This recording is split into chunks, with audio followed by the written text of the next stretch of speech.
செய்ய போகிற டிஷ்ஷுக்கு பேர் மீன் வறுவல். நான் வந்து 1 கிலோ வவ்வால் மீன் எடுத்து இப்படி சுத்தம் பண்ணி வச்சுருக்கேன். அதுக்கு தேவையான பொருள் வந்து நான் வந்து சாம்பார் தூள் போடுவேன், சில்லி பவுட்ரு, சால்ட்டு, இது 3 தான். அப்புறம் மஞ்சத்தூள், ஒரு லெமன் எடுத்துக்கோங்க. இப்போ செய்யலாமா? மீன் வாங்கும் போது இந்த மாதிரி கட் பண்ணி வாங்கிட்டு வந்து வச்சுக்கோங்க. இப்போ வந்து நம்ம இந்த மசாலா எப்படி கலக்கிறதுன்றத சொல்லி காமிக்கிறேன். முதல்ல 1 டீஸ்பூன் மஞ்சத்தூள் போட்டுக்கோங்க. அப்புறம் 1 ஸ்பூன் மிளகாத்தூள் எடுத்துக்கோங்க.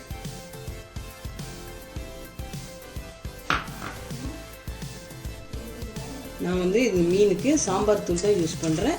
அப்படி இருக்கிறவங்க குழம்பு மிளகாத்தூள் கூட போட்டுக்கலாம். ஆனால் சாம்பார் தூள் போட்டால் நல்ல டேஸ்ட்டாக இருக்கும்.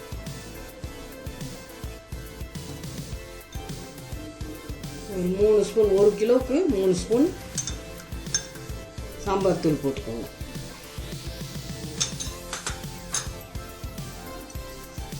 தேவையான அளவு உப்பு.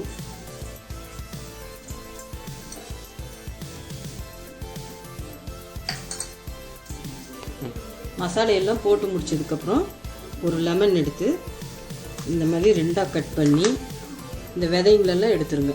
விதையெல்லாம் எடுத்துட்டு கையிலேயே இப்படி புழிஞ்சு விடுங்க.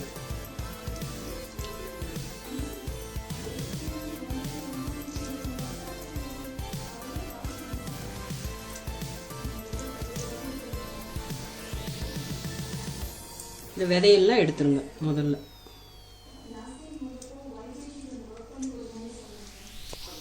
இப்போ நல்லா வந்து பெரட்டி விடுங்க. இது ஈஸியான மெத்தடு. நம்ம அரைச்சிக்கிறச்சியெல்லாம் செய்யல, இந்த மசாலையை போட்டு செஞ்சு பாருங்கள், டேஸ்ட்டாக இருக்கும். கலக்க வேண்டாம், தண்ணி ஊற்ற வேண்டாம். இந்த எலுமிச்சம்பழம் சாரே போதும். நல்ல மீனுக்கு நல்ல உப்பு காரம் எல்லாமே பிடிச்சிடும்.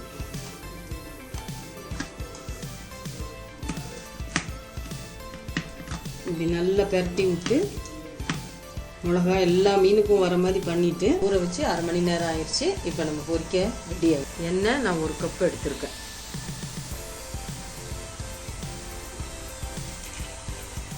இப்போ எண்ணெய் நல்லா காஞ்சிருச்சு. நம்ம வந்து மீன் எடுத்து போட போகிறோம். ஒன்றுன்னா போடணும்.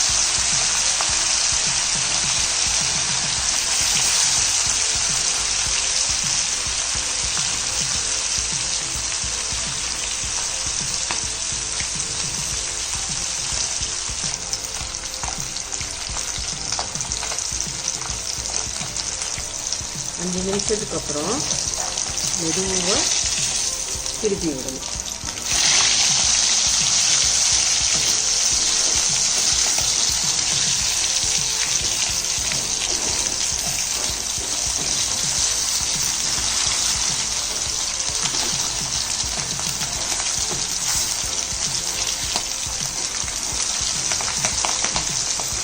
நல்லா பொரிஞ்சு வந்துருக்கு.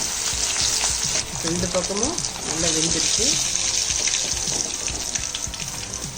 இப்போ நம்ம எடுத்து ஒரு பவுலில் போட்டுக்கணும். இப்போ இந்த மீன் வறுவல் ரெடி ஆயிடுச்சு. இது 10 நிமிஷத்து வேலை தான். டேஸ்ட் பண்ணி பாருங்கள், நல்லாயிருக்கும்.